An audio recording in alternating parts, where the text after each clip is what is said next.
Welcome to Inspiring Salon Professionals, the podcast that allows every therapist, nail tech and stylist to level up, build their career and reach for their dreams.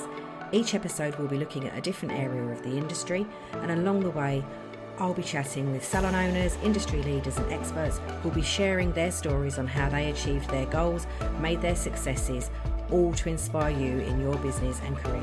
I'm Sue Davies, your host, award-winning salon owner and industry professional. Welcome to Inspiring Salon Professionals. So you join me on this episode as I welcome Sam Marshall. Sam is known throughout the industry as a representative of the LGBTQIA plus community, and she's also the wax guru, the beauty guru. She's on the Skin Professionals group and is one of the founding members of the Skin Professionals group on Facebook, and she is joining us today to talk about all things DEI. For those of you that aren't sure what those initials mean, you will find out a lot about it during the interview, but it means diversity, equity and inclusivity. And Sam is going to be talking to us about everything around the LGBTQIA plus community and how we can welcome those communities into our salons and into our lives. So I'll hand over to the interview now. Hello and welcome to Sam Marshall. And just great to have you on the podcast this week, and excited to be sharing some of your knowledge, because there's a lot in your head that we probably need to get out there. There is, yeah. Yeah. I'm going to just preface this whole podcast because we're going to be covering some stuff around LGBTQ plus and trans awareness and all that kind of thing. So Sam and I have agreed this is a safe space where I can ask some of the questions that maybe people want to know and are too frightened to ask, because there's a lot of unknowns around this whole, especially with the trans and non-binary and all of that kind of community. A lot of people don't really understand it enough yet. So we're going to have this as a safe space where I can ask questions that maybe are going through your head and you don't know who to ask or what to say. But first of all, Sam, if you can just sort of tell us a little bit about you and your route into the industry, and what was it that made you pick up, because you're probably most known prior to doing all the LGBTQ plus stuff, you're probably more known as like the wax guru. So what was it made you pick your first wax spatula up? Okay, so my route into industry is quite an interesting one. I went to private school and my parents spent a fortune on my education. I went to, I think, one of the best prep schools in the UK, and I did very well and got a scholarship. And then my next school, they put me in an all-girls school, and it just wasn't a nice experience. I was bullied a little bit. And they said, you've got to go to sixth form there. And I wanted to go to the local state school, which was co-ed. It was a little bit more relaxed. And they were like, no, you're staying in this school. So I rebelled and I enrolled myself in Chesterfield College on a BTEC National Diploma in Beauty Therapy. Ooh. And much to their disgust, I bet they were impressed. They were livid. But I've always been quite headstrong, let's just say. So I enrolled myself at college and I went there, and I absolutely loved the course. But I always had an interest in beauty. I actually used to do my grand's feet in the B-day, which we all knew was pure gold, didn't we? Yeah. And I used to make face masks out of like bananas and avocados and smother them over whoever would be a willing victim for me. And so that was kind of my route into beauty. And then with waxing, it was I went on a working holiday in 1999 to Australia. Nice. And I eventually needed a job because I ran money. And I got one at a waxing studio. And it was literally like swimming pool changing rooms as cubicles. Lovely. With a load of clean and easy, which, let's face it, aren't clean or easy, waxing. And we had very short times. And if we ran into our lunch break, we didn't get a lunch break. So it got me quick at waxing. I had no choice but to kind of get super, super quick. And then I learned to do my female intimate waxing there in 1999, and it wasn't even a training course. I was shown and then thrust into a room with a client, and it was horrendous. Yeah, let's face it, like intimate waxing of any type is a challenge when you don't know how to do it properly. And I can remember when I first did my intimate waxing course, which was a proper course, and we did a whole day of waxing each other and stuff. And it was, but that first client is just terrifying, isn't it? And I think it is, once you've made that, once you've done that transition of the first client, or even maybe the first few clients, then all of a sudden it's like the knowledge starts sinking in, and it is it's an amazing. I've not done intimate wax for so long. Oh, it's great. I just go into autopilot now. I can think about what I'm having for tea, or what I'm doing the next day. I can chit chat, and it's something that I didn't want to do. I had to learn it, but my boss was like, "You have to do it if you work here." And then I realised when I came back to the UK, no one was doing it, and I was in huge demand. And I used to have people I had a woman travelling from Bristol to Manchester just to get a wax, which is ridiculous. And it just went crazy. We were the first people in Manchester to do it by far. And also we used non-strip wax, which again back then no one had. It took me ages to find one. And I ended up using a Vader wax actually, which I don't think exists anymore. But it was an interesting time. Yeah, I bet. I know. I think waxing's come on so much, hasn't it? Probably over the last 10 years or so. There's so many new brands and so many good quality waxes. So as we've already kind of picked up on, you've had a few roles in the industry. And so one of them that I know that you did was managing Urban Retreat was it in Selfridges? In Harvey Nichols. At Harvey Nichols, sorry. Getting me posh shops muddled up. So how was that? Because Urban Retreat is a huge brand, and they're mega. This was a lesson actually. I remember applying for the job as beauty manager. I think I was 24 years old, so I was young, and I put a salary down that was £5,000 higher than what I was previously earning as a manager with Aveda, and I thought, sod it, I'm going to put it in. I thought they'll meet me halfway, and they just said, yeah, sure, we'll give you that. And back then it was £19,000, and that was a lot of money to earn back then, and I was beside myself. But it was a very difficult job because I was managing a big team of people, and it was a lot of personalities, a lot of young people, and then also there was actually some hairdressers. There was one particular hairdresser that was older than me that actually bullied me. And that was a very dark time because by that point I was actually the salon manager on £25,000, and which again back then, literally. But I was a very young manager, and it was lonely. It was really lonely. But as a company, Urban Retreat were phenomenal. Their management in London were just incredible, and I've got a lot to thank them for my career. A lot. Yeah. It is. I think it's just a fascinating opportunity, isn't it? Because it's a different, although it's still a salon space, it isn't like many other salon spaces, is it? It's just it's a whole different clientele to start with, because the people that go to Harvey Nicks are very different clientele to what you get on your standard high street. And so their expectation levels are high, and matching that standard constantly and providing that level of customer service must be quite intense. Yeah, we had a lot of complaints. I remember one complaint was a woman who was a page 3 model, dating a footballer, and her lash lift had left her lashes ever so slightly wonky, and she couldn't do any close-up shots, and she was very upset. We had some weird and wonderful people go through there, and we had a lot of celebrities, which back then was really cool, whereas now everyone is equal in my eyes, doesn't matter who they are. But back then we were like, oh my goodness, all these people going. I remember waxing Jade Jagger's legs and literally being like, oh my god. I bet they went on forever, didn't they? They didn't, but as well, weirdly, she had the most perfect pedicure. And I later found out that Leighton Denny had done pedicure for the launch that she was doing of a jewellery line that she was in for. So it's weird how it all comes. And I remember she's typing on this thing. She's typing. I thought, what is she? It's like she's writing an essay, and it was a BlackBerry before they came out, but she had it first. And I was like, oh, she's so cool. Yeah. So you've been surrounded by celebrity quite a lot, because obviously where you work now, if anyone doesn't know, Sam works out of Media City in Manchester.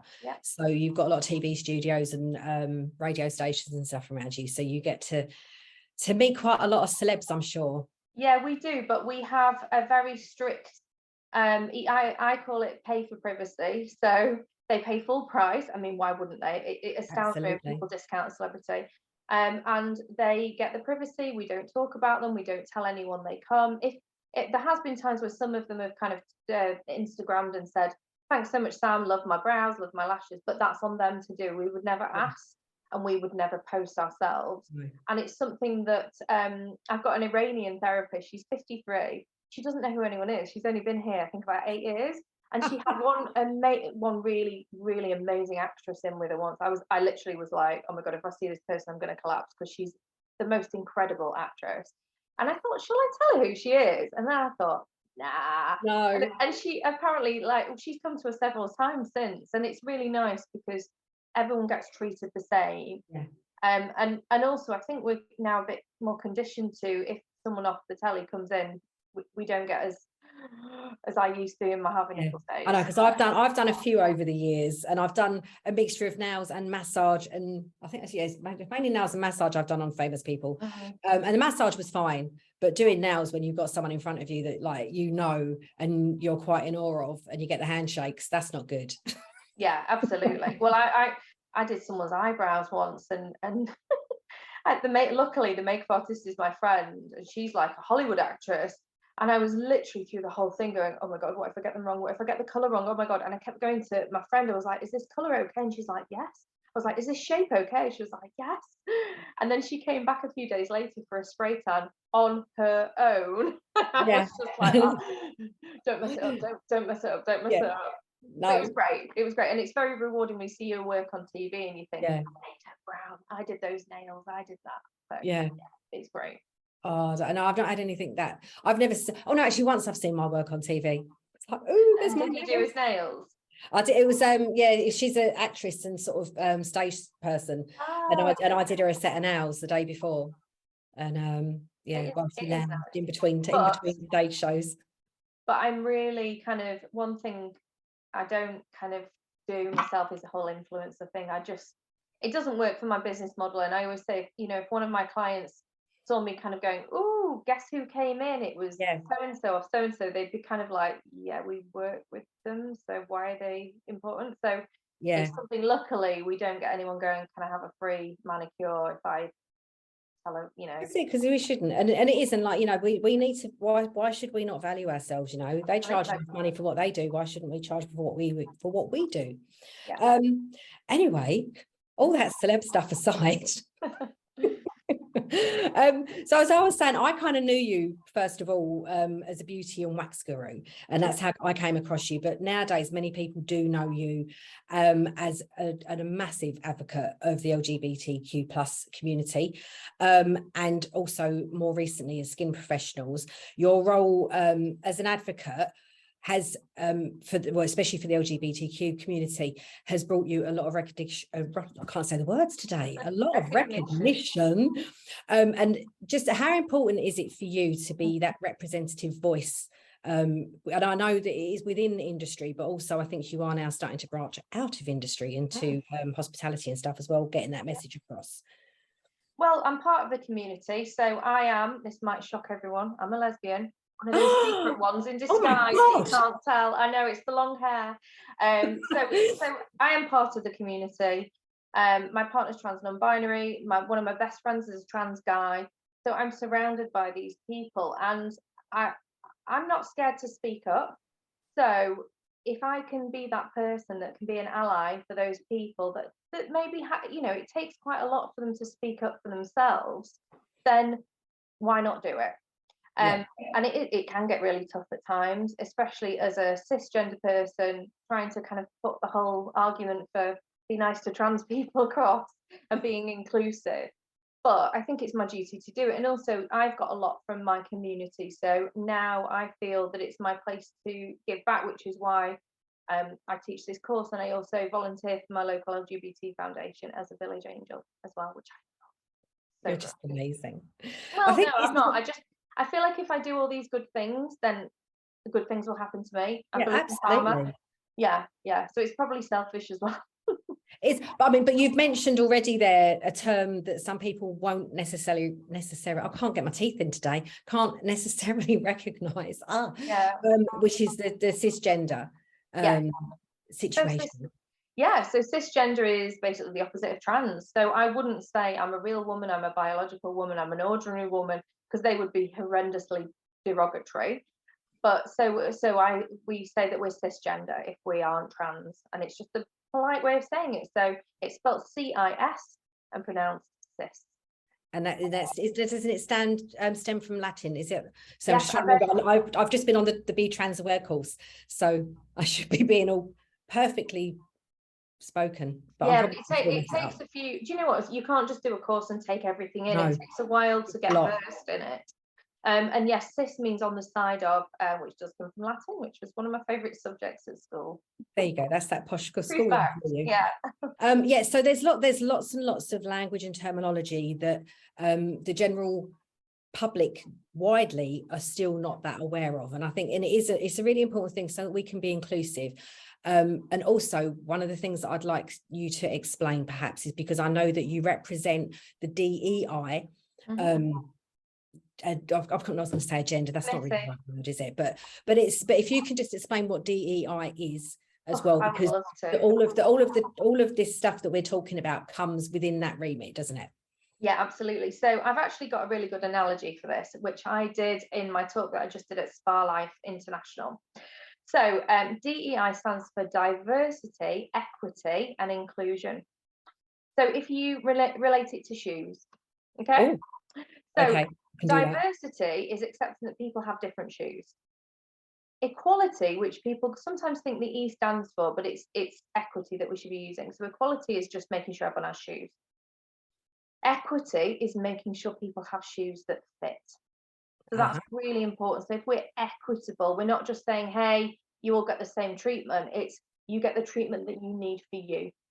So we make adjustments in the workplace, etc. And then inclusion is inviting everyone to have shoes, or inviting people, letting everyone know that they can work for you. Exactly.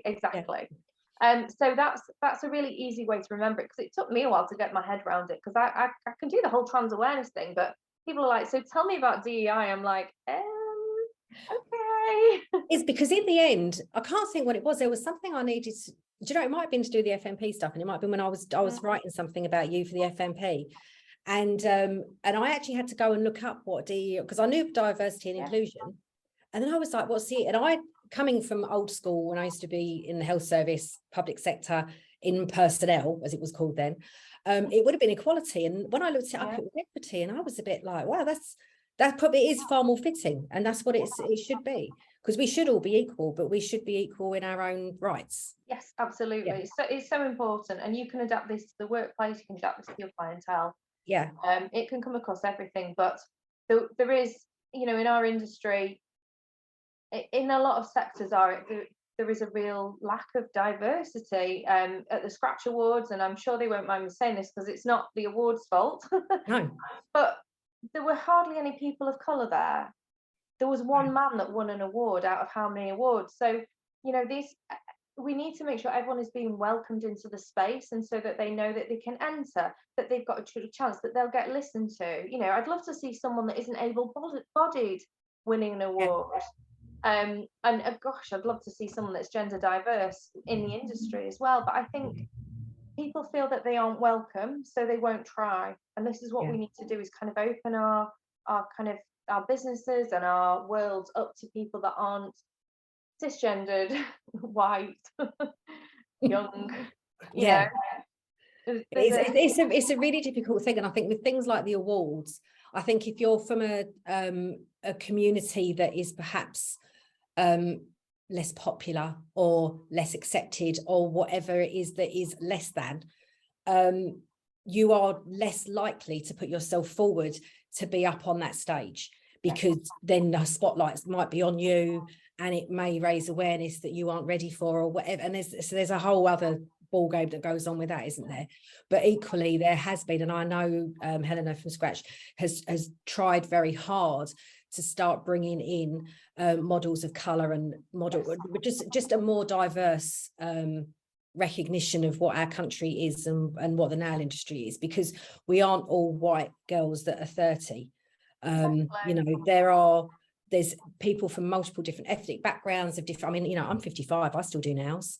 Yeah. And I'm just sort of like some miserable old menopausal woman nowadays.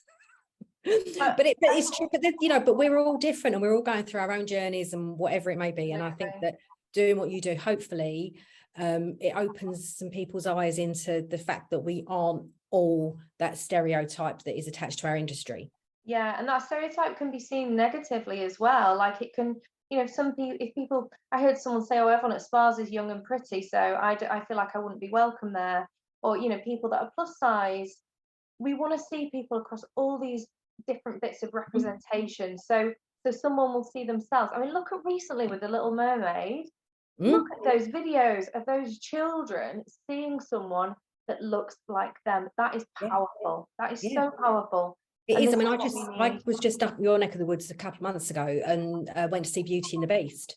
And me and my daughter, we were supposed to see it in Edinburgh, and she ended up with shingles and we couldn't go. And so we had to reschedule and went to Manchester. And I love Manchester. So it was the first time she'd been. So I was like walking around all the bits of the city that I love. And we went to the theatre to see it. And I wasn't aware, because they hadn't made a big thing about it. And maybe, I don't know whether it's right or wrong that they don't, I don't know. But being on, like, sitting in the audience, and all of a sudden there's this beautiful mixed race belle in front of us. And it's like, do you know what? And it's like, oh, okay. Like, you do have that moment of like, well, I wasn't expecting that, because that's not the history of the story and all the rest of it. But oh my God, she was amazing. But it is a make-believe story, and I think this is it, isn't it? So really, they can do what they want. My favourite musical, which if you haven't seen it, you have to see it, is And Juliet. Oh, yeah, I've not seen it. It's incredible. And the woman that tends to play Juliet the most, I think there's some other people that do it now with her. She's a person of colour, and you know, why shouldn't Juliet be black? Why shouldn't I think one of the other characters is a person of colour as well. But we need to see these people, but it needs to not be a shock. It needs to be like, oh yeah, cool. Like it needs to be something you don't even think about. Yeah, that you don't even notice. But unfortunately, because of how the world is and how our society is, it becomes noticeable. It's remarkable, isn't it? Really, because you can't help but, especially someone of my age, it's really terrible. Because you don't expect that to be the case, because you've been indoctrinated through so many. But then, like with the trans community, like I think if someone sees a trans actor, they're like, oh my God, a trans actor, and normally they're playing a trans part. But isn't Prince Charming always played by a girl? And isn't the pantomime dame always played by a boy? Yeah. So it's kind of like we've had this for centuries and years, and yet, like something Keri said we were talking about, and how if a man wears a skirt or a dress, everyone's like, oh my God, a man in a dress, a man in a skirt. Yeah, I could go out in full male clothes every single day. Yeah. And I mean, what is a male piece of clothing? That's just ridiculous that it's gendered. But no one would blink an eyelid. But yeah, a man goes out in a skirt, unless even when David Beckham did it, it was news, wasn't it? Yeah. Or heels, you know, a man in heels. Harry Styles, I think he's worn a small heel, and we're like, oh, what's going on there? It's so peculiar, isn't it? And how times change. And, you know, like if you go back to like 1910, when women first started wearing utility clothes and stuff, and in the war, you know, and back then they were frowned upon massively for wearing, or for even showing an ankle, let alone wearing trousers. I mean, it was just, you know, but it's just a moving acceptance, isn't it? And an evolution of accepting. So hang on, let me put my glasses on again, because I can't read what I was going to say. So basically what I was just going to say was so I did the trans awareness course, Be Trans Awareness. The other day, and it was really, really interesting, and Sam brings on some great people and has some great videos to share as well, and Keri does too, and there's some really amazing things that you learn on this course.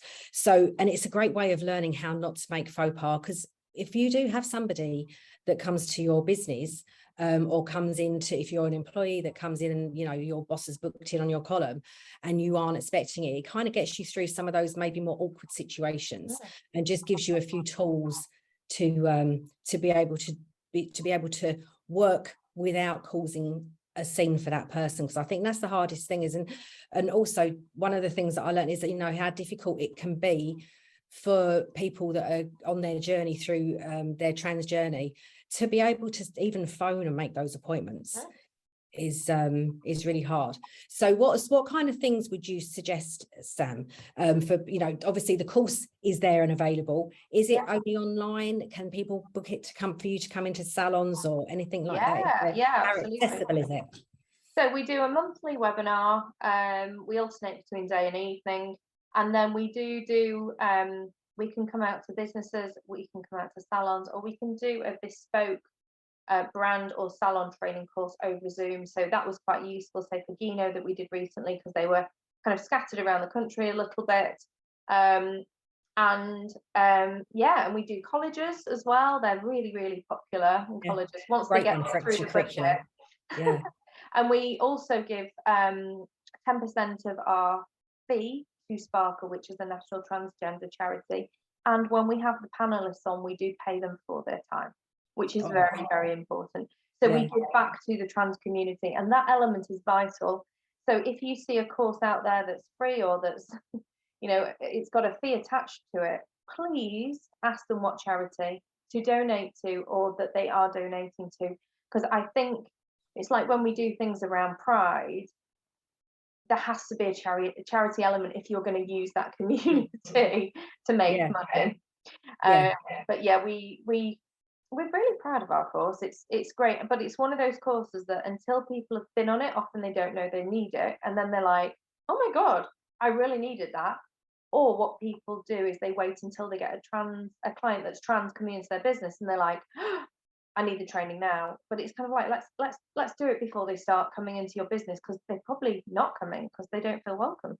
Yeah, this is it. And that we'll cover in a minute a lot of how you can perhaps be more attractive to the trans community and to the LGBTQ community, because there's a whole lot of different things. And I know when I had my salon, we had a few different people that came to us over the years that were on different pathways and different journeys and stuff. And we had one person who used to phone regularly, book appointment, and I know from speaking to other salon owners, this is something that happens, and you kind of have to really roll with it a little bit. But quite often we had this one person that would phone, and they had expressed to us that they were on their way to starting to live as a woman, and they regularly made appointments and then they didn't turn up, and they made appointments and they didn't turn up.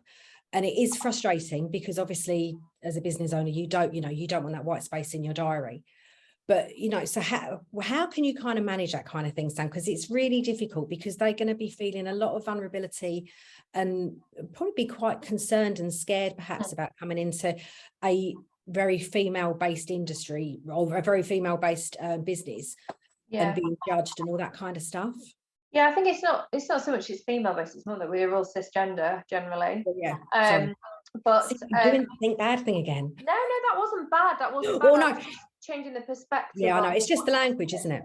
Yeah. Because I mean, if you think about last time you went for your nails or your hair, did you feel anxious about going to that salon? Did you worry about which bathroom you were going to use? Did you worry about how you'd be greeted if someone would tell someone about you? We don't need.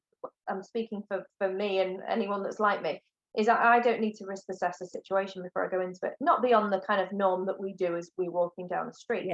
But for someone that's gender diverse, it's a whole different ballgame.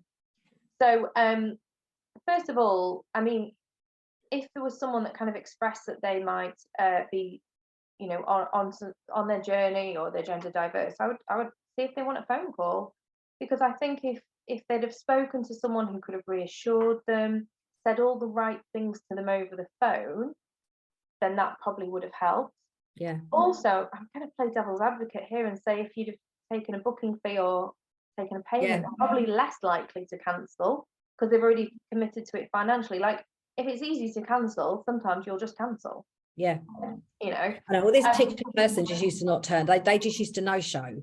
And I think because online, if people book online, when I had my business, because this was going back a few years before COVID, this was going on, and so cancellation of policies.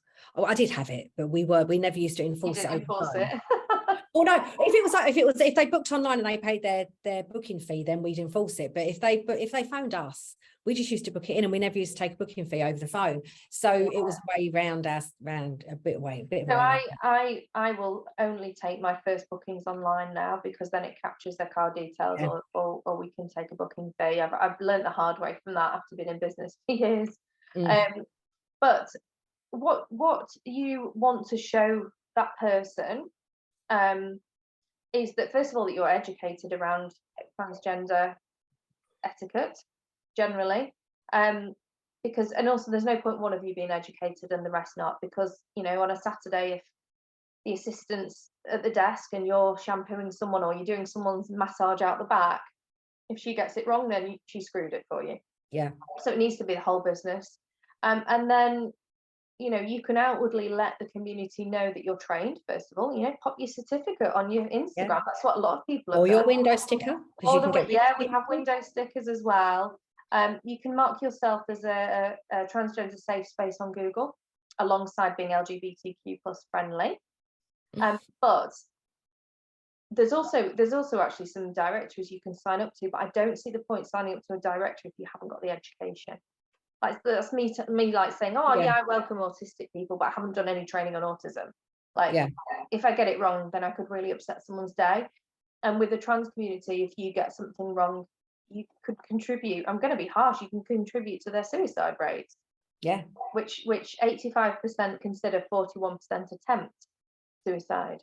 So we need to get this right, because it might not just be kind of what you say or what you say that might be a little bit incorrect. It could be a build-up of those things throughout the day from different people. So the cab driver misgenders them. Someone shouts, "Oh, it's a bird in a dress." You know, someone they get a letter through saying Mr. Smith instead of Mrs. Smith. You know, all these things add up into that person. And I think it's such a pressured time, isn't it, that especially as they go through the journey until their final destination. It's so difficult, and it can be literally a minefield every time they step out of the house, every time they answer the phone, whatever it is that they're doing. It's a minefield for them, and I think, you know, we need to be mindful of that, because we do. It is challenging, very, very challenging. But it's worth mentioning that not every trans person is like that. Some people are confident, some people they call it passing, so, you know, you wouldn't necessarily tell if they were transgender. Some people have got to the place in their journey they're comfortable with. And also, it's really worth mentioning here, I always say this in my course, that you don't get a gold star for getting gender reassignment surgery. Your happy place could just be change of your name and your pronouns. That could be the happy place. So it's you know, not everyone is in that situation, but the more we can do to welcome those people, then the better, really. And then things that they will see is a DEI statement on your website, a policy if you employ people, because you should be able to welcome anyone to your team, regardless of their gender diversity, sexual orientation, race, everything. And unfortunately, a lot of us have unconscious bias from growing up, from things we saw on telly. Maybe someone said something to us once, and, you know, although you don't want to have it, we've all got it somewhere with something. And it's about, because you've grown up in an environment that didn't have that there at that point, or you had parents that didn't approve, or whatever it may be. There's so many, or friends that didn't approve, or what else, society not approving. It just doesn't end, does it? No. Okay, so you mentioned pronouns. So I know that you're a she, her. I'm she, her. But obviously there's a he, him, and a they, them. And is there any other ones that we need to be aware of? Well, you could have she, they, you could have he, they, and you could also have he, she, they, and then you can have neo pronouns like her, she, they. There's quite a few. So we can make a lot of faux pas there then, can't we? We can. I think this is a thing, isn't it? It's just kind of just getting, if we start having these conversations, then we all are on a learning journey, that we are trying to do the right thing and say the right thing, and that goes a long way. It does. So a lot of people are like, why do I need, like, for you, your name's Sue, it's a typically female name, you appear to have gender expression that's quite feminine, so why would I need to use your pronouns? Why is it relevant? And the answer is that it's not for you, it's for people that want to share their pronouns. And if we're all doing it, it normalizes it. So having it on your email footer, your Zoom name, your LinkedIn, your Instagram, it doesn't really make a difference to my day if it's on there or not, but it makes a massive difference to people that are in the community or that don't use the pronouns you would assume they use. Yeah. Is one of the things that was really interesting on the course was where we were talking about how you're referred to, like about being someone's granddaughter or being someone's niece or nephew or whatever. And I still keep having, and whether it's right or wrong, and please, if I'm wrong, but I just keep having a little chuckle about, because I've got a speech to my nibbling.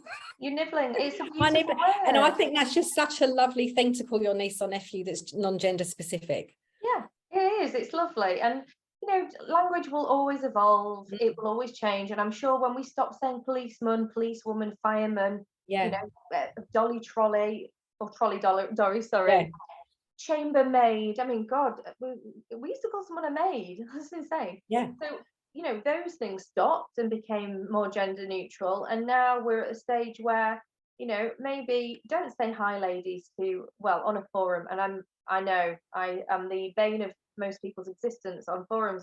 Someone puts hi, ladies, I'm on it within minutes, because there's people in our industry that are male or non-binary or that are trans and don't use the pronouns we'd assume.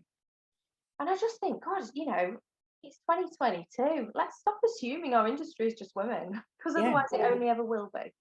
This is it, because I think there's a group I'm in that I subscribe to. It's the Female Entrepreneur Association, and by nature of what it is women in there. And so in that environment, because it is very specific, then that would be okay to go in there. But even like, I still don't say hello, ladies, in there. Because you still don't know. No, I get why we need female groups, but I think, you know, where do the non-binary people go if they can't go into, you know, I think we could be a bit more open to it. Like, there's actually a Liverpool, Leeds and Manchester lesbian and queer women group, and they welcome trans women and they welcome AFAB, which is assigned female at birth, non-binary folk. And you know, being a lesbian is a woman that likes women, so they're trying to be more inclusive, and it's working and it's brilliant and everyone feels welcome and it's a really lovely environment. So I think we just need to open it up that little bit more, because I know for Keri, who is non-binary, wouldn't go into a women's group because they would feel really uncomfortable. But would they want to go into a men's group? Probably not, you know. I think as long as there's mixed groups available. This is it, isn't it? I think this is a thing, isn't it? And I think that one of the resistances perhaps is because there's that, well, you know, well, what about us? You know, we're women or we're men and we want to still have our group. And why does it have to be open to everybody? Because I don't want everybody in there. And I think there is a resistance there, isn't there? But like you say, as long as there's mixed groups where anyone's welcome, then you can still have that kind of Venn, you know, it is just a Venn diagram, isn't it? Like the men there and the women there, and in the middle, there's everybody. Yeah, absolutely. And I think there's like this fear as well of, I know in our industry, there's loads of people that won't massage men and don't want to treat men. And, you know, it's unfortunate to tar every man with the same brush. And if we were equal in the workplace, would we need separate women's entrepreneur groups? Couldn't it just be a mixed one? Because I'm sure we all do similar jobs. Oh, we do. Yeah, we do. But I think it is that there's a different mentality, perhaps, isn't there? I don't know. It's just one of those peculiar things, isn't it? I suppose that I suppose because you feel it's like your tribe, isn't it? I suppose to a degree.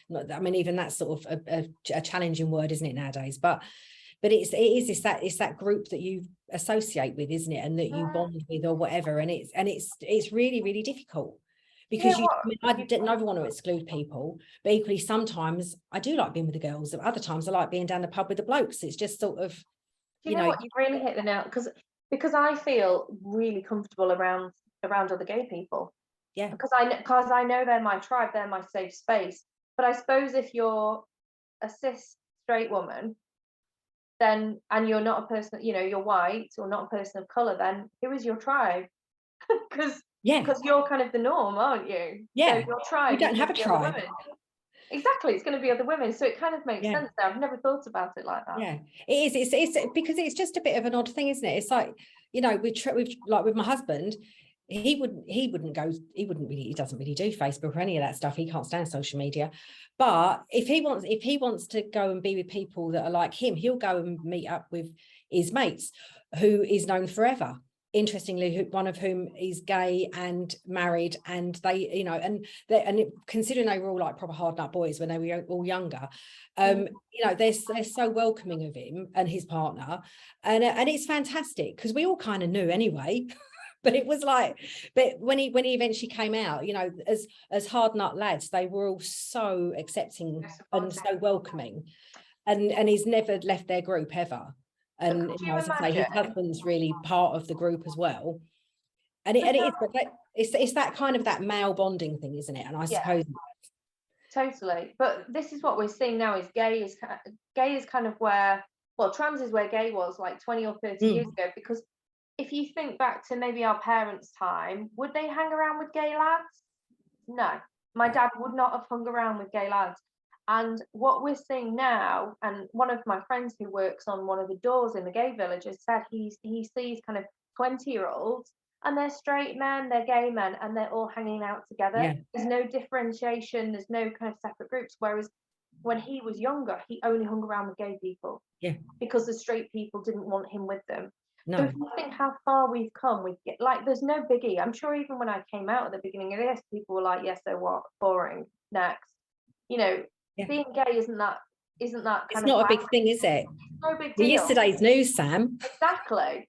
And I'd like to hope that trans gets to that point that we're like, yeah, cool, you used to be, well, you wouldn't say that to someone, but you know, if someone had a history where they were a different gender, we'd be like, oh yeah, cool, fine, great, move on. I think it is getting there, isn't it? I can remember years ago watching the first, because I do love a documentary, and watching the first ever documentary of the first male to female trans person, and being absolutely fascinated by the process, because I loved it. For me, I love all the psychology and stuff behind it, and what it is that makes that, how it works, why you are in your head, and your gender in your head is that, but everything else isn't, and how you marry that and you work through it, and it's really massive. I mean, I can't even begin to imagine. No, and as a cis person, we never will.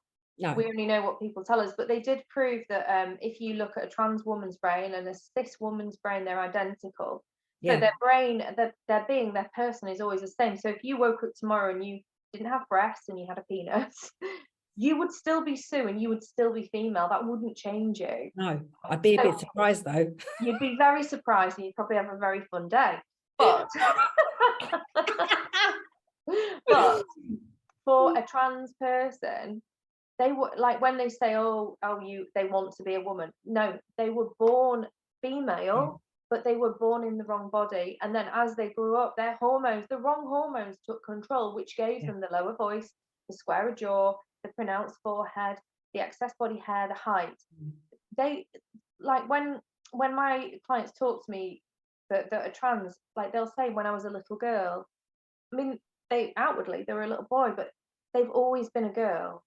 Yeah. It isn't something you wake up and go, oh, I'm a boy. It doesn't, no one decides to be trans. No one would choose to be trans. Well, actually, some people that are very happy probably would, but a lot of people that speak to me say, who would. Yeah, and it is, and I think it's, like there's a lot of gay people that, like you say, 20 years ago would have been saying the same thing. Absolutely. And, they would not want to wake up and be gay. And as we know, there's been horrendous attempts at stopping people from being gay, and it doesn't work. Conversion therapy. Yeah. And it's it's still illegal to be gay in over 70 countries. Yeah. And most of those is punishable by death.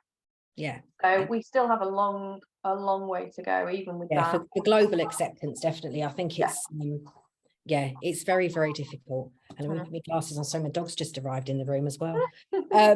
Okay, so also, so we've sort of kind of covered the cis and trans labels kind of thing, which I think is important. And it is, and you mentioned AFAB as well, which is assigned female at birth. Or AMAB, I presume, as assigned male at birth. Yep. Yes. Well done. I know, do you know what? And I think maybe because we are a female-led industry, the majority of the clientele within the beauty industry are female, because that is historically what it is that we do, and that you automatically do the AFAB thing, whereas, but there is the AMAB thing as well, isn't there? Just so we're being equitable. Yeah, exactly. Yeah. Okay. So how in a salon can we create a more inclusive venue and ways of maybe marketing and that kind of stuff? First of all, get educated. There's no point welcoming everybody if you're going to get everything wrong when they walk through your door. And then secondly, look at your representation. So look down your Instagram and your website. And if you see the same sort of person all the way down, yeah, then you've not really got, that's who you're going to get in as a client. Yeah. If I scrolled through a hair salon that was all type 4 hair, which is Afro hair, we call it type 4 now, I probably won't go there, because I think, oh no, they might not do my hair. So we have to think about, unless you specialize in something, obviously, but then you put that you specialize in it.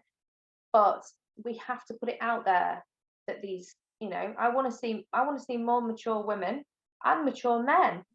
I want to see some old hands. I saw a black foot for the first time the other day. I think it was on Scratch actually, and I was like, I've never seen that before. No. Isn't, and as someone who's got, although I have been straightened a bit now, but as someone who's got type 3 hair, trying for me, I'm quite a minority of a type 3 hair, and trying to find a hairdresser that can cope with my hair and understand it is, and mine isn't by no means as challenging as perhaps type 4 is to someone that's not a type 4 hairdresser. There's what we are seeing, which is great on that, is it's now in the National Occupational Standards for type 4 to be learned at college. I was so pleased when that went in. Yeah, it's fantastic to think we didn't do it. And then also, that will happen with darker Fitzpatrick skin. I was just going to say. Yeah. But and then also what we're getting away from, because I've done quite a lot of corrections around the language. I did one with a competition actually the other day, because they used to say model must be female, and I'm like, but why? Men can have long hair that you can do into a hair up, doesn't matter. And non-binary people, but looking at kind of degendering things is really, really interesting and really important. So not saying female skin, male, and model must be male. We could say androgen rich. We could say estrogen rich. Yeah. But not if you're going through menopause. No. Nothing rich. Estrogen depleted. Oh. Yeah. I know, yeah. But I don't. I'm fine with it. I'm having a fairly easy menopause at this point. So I'm not. Yeah. That's another whole episode of podcast. Whole episode. Oh, we could do later. Well, I'm not a specialist in it, but I know lots of people that are. But yeah, so representation is one. Degendering your treatment list. God, we don't need a men's back wax. Please get rid of it. I have a cis straight woman who has a back wax. And then and just look at your language, look at your marketing.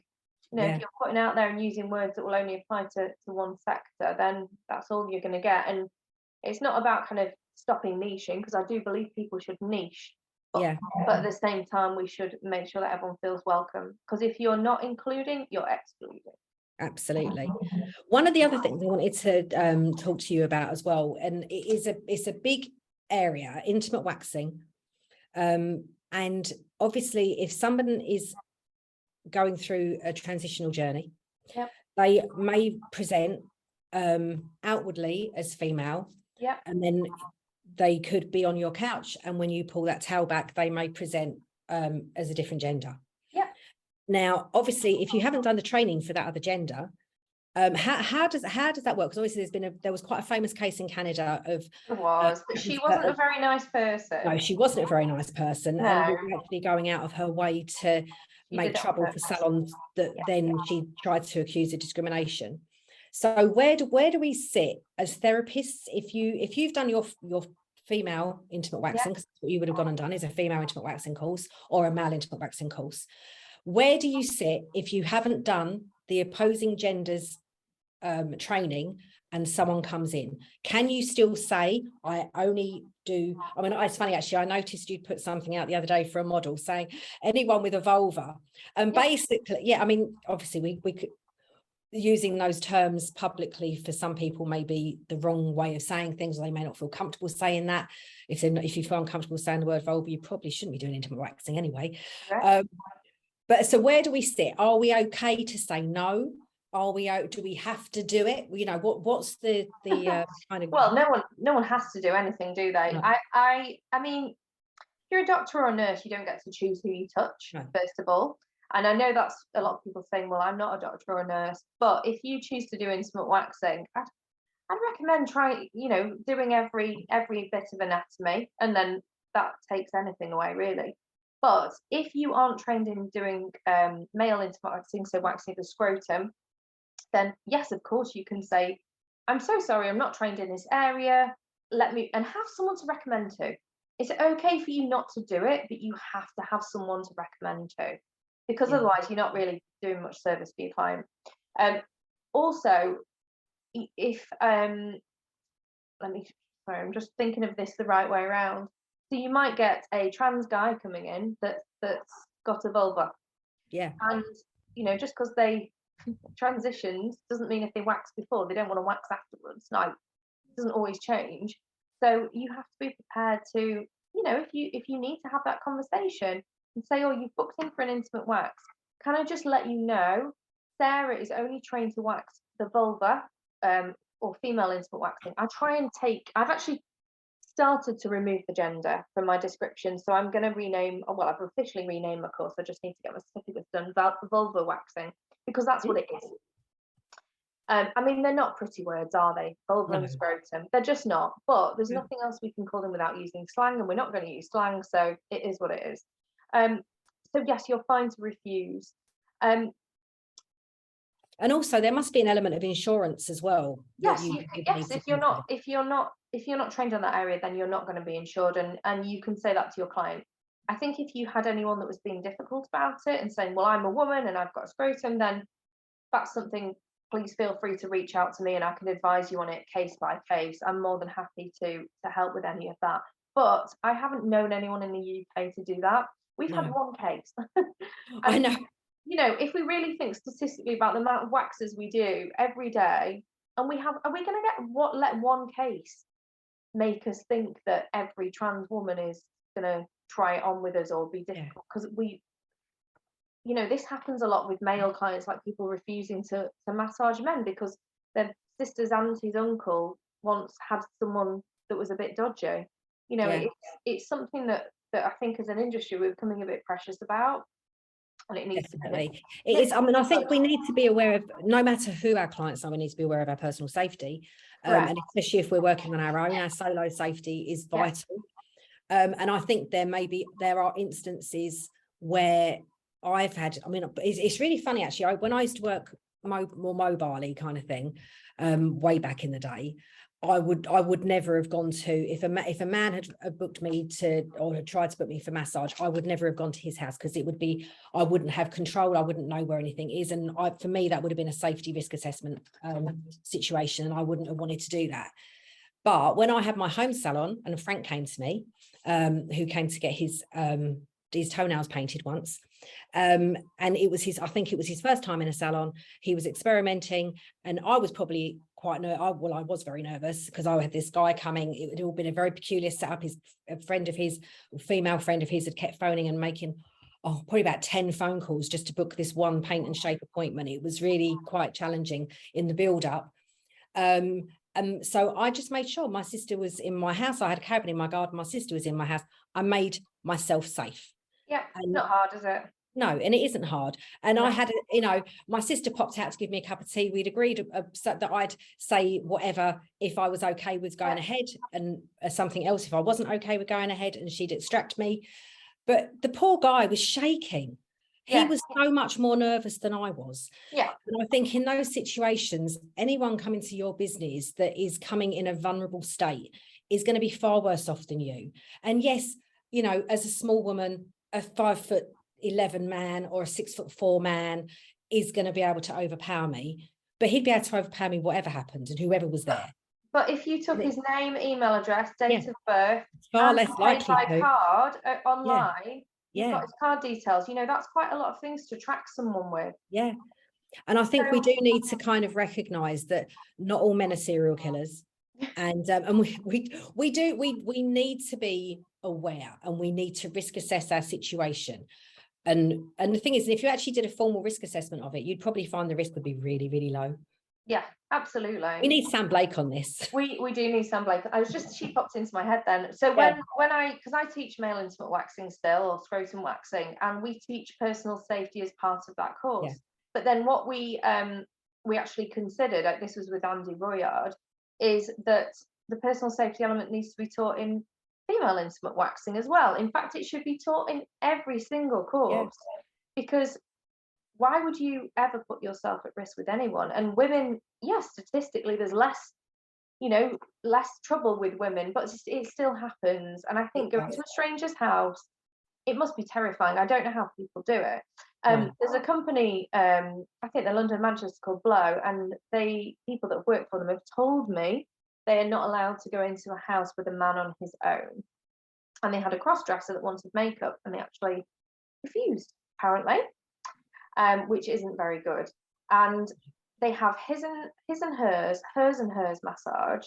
Obviously, what do you book if someone's non-binary? But they don't have a his and his. And if there's ever two people that are going to try it on, yes,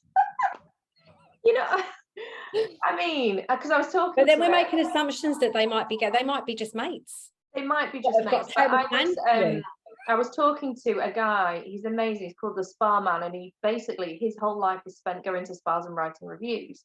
And he goes with his husband, and he said he hasn't had a treatment by a male therapist in the UK for ages. He said it's like they don't exist. Whereas in other countries, it's really normal. It is. So, I used to know a guy who was amazing master, actually, a guy called Colin. I can't remember his last name. He's on my Facebook somewhere. But he was a male master, and he was fantastic.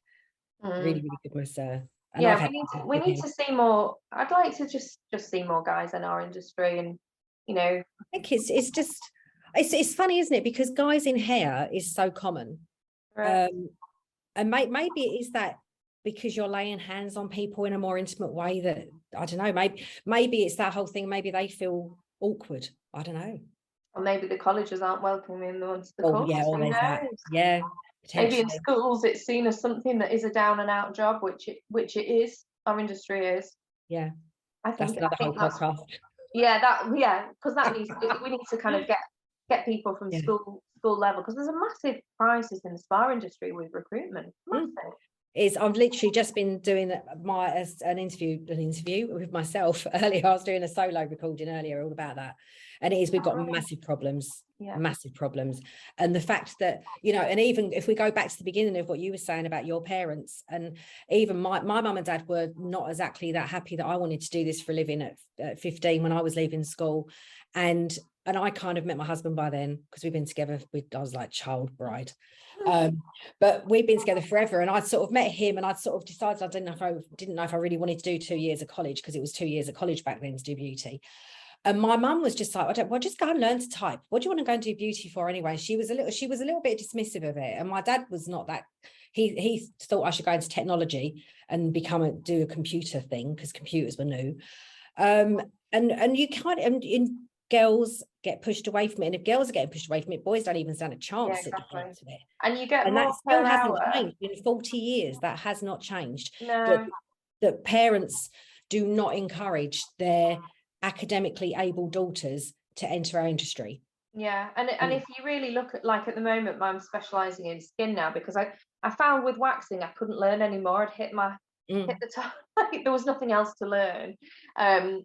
So skin is kind of my new passion, and you can never stop learning. It's continuous. There isn't ever a time, even as a dermatologist, you can't have learned everything about the skin. And for me, I need my brain to keep active. And a lot of my peers, especially the other girls that do skin, or ladies, or people, well, they are ladies that do Skin Professionals UK, they are really bloody intelligent women. Sorry if I'm swearing. That's fine. But they are, they're really, really, really educated, and they do beauty. So I think maybe if the industry was showing more people like us, and showing that but then actually we've done brilliantly and here we are. But then they'd have to be publicising mature women. And we go back to another whole different argument of inclusion, don't we? And it is, I mean, I've just been doing the new website for my little home salon that I'm going to do. And I have tried so hard to make sure that the images that I use have got women with grey hair, have got women with lines, because that's my demographic. That's who I want to appeal to. I don't want to appeal to a 20-year-old because she's not going to be she's not going to be my best client, because I've got nothing to talk to her about. We've got no common ground really, other than we both like nails or we both like facials. There's nothing there. You haven't got that connection in the same way that I'd have with someone that's my age, or someone over 35 or over 40 or whatever. And we do need to make sure we're all represented, don't we? Yeah, I know I use Canva, and I think there's 2 women on there that I found that were mature.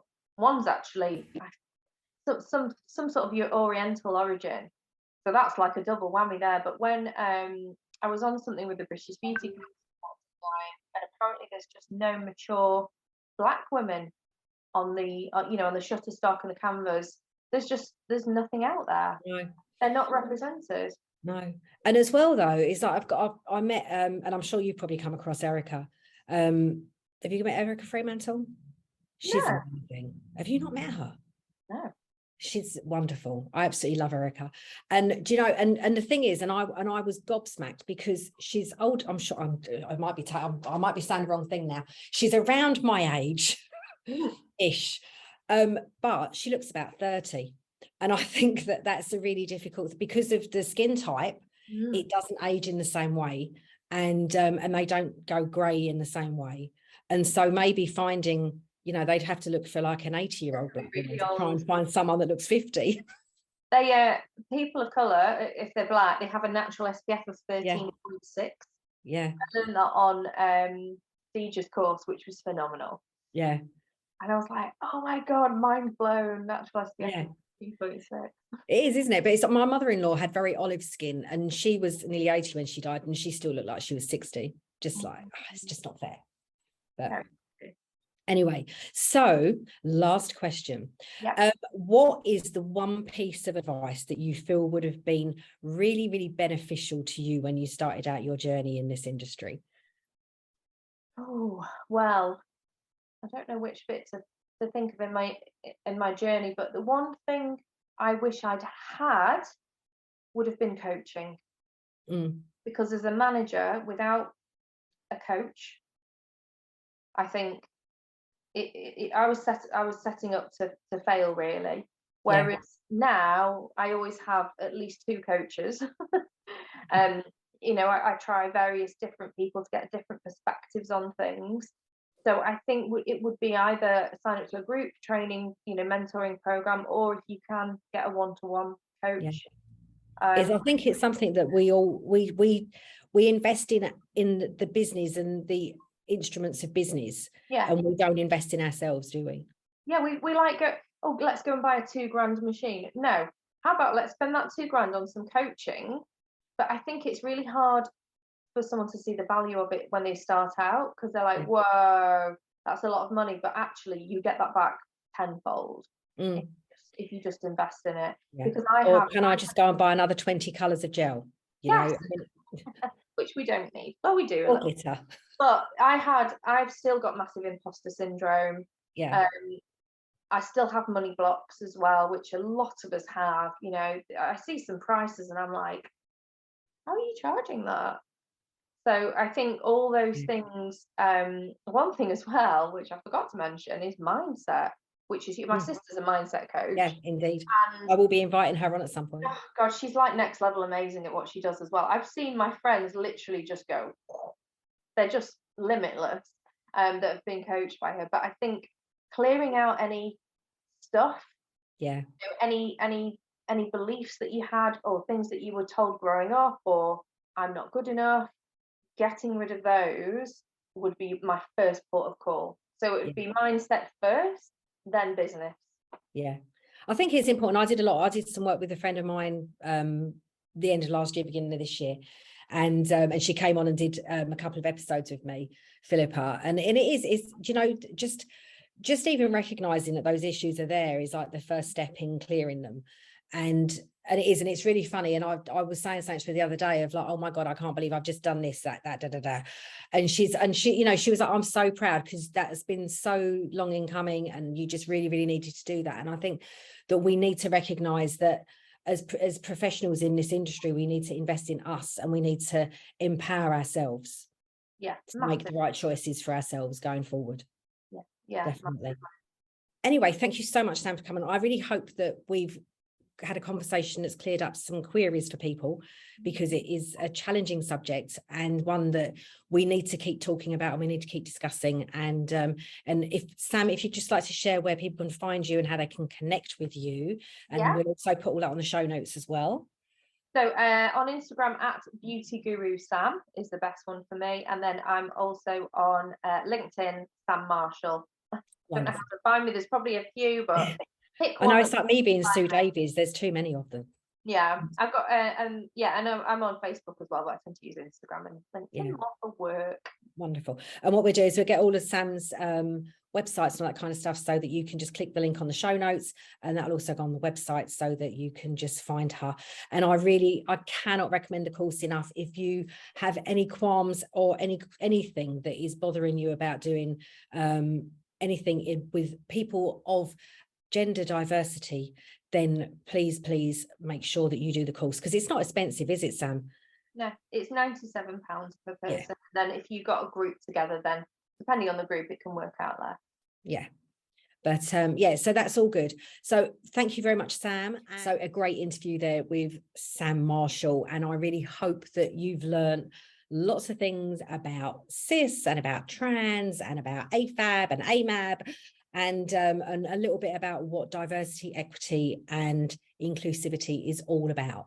Do get in touch with Sam if you're interested in the course. It is a great course to do in Salon or on your own. And we really, really, really need to start embracing the diversity that our world has in it now. You know, we need to know that there are other people out there that might be a little bit different to how we are, and that's okay, and that we can accept it. That's what it comes down to. So hope you enjoyed it, and we'll see you next time. Thank you for listening to Inspiring Salon Professionals. If you've enjoyed the podcast, please subscribe, leave a review and share with fellow industry professionals that you think may enjoy the show.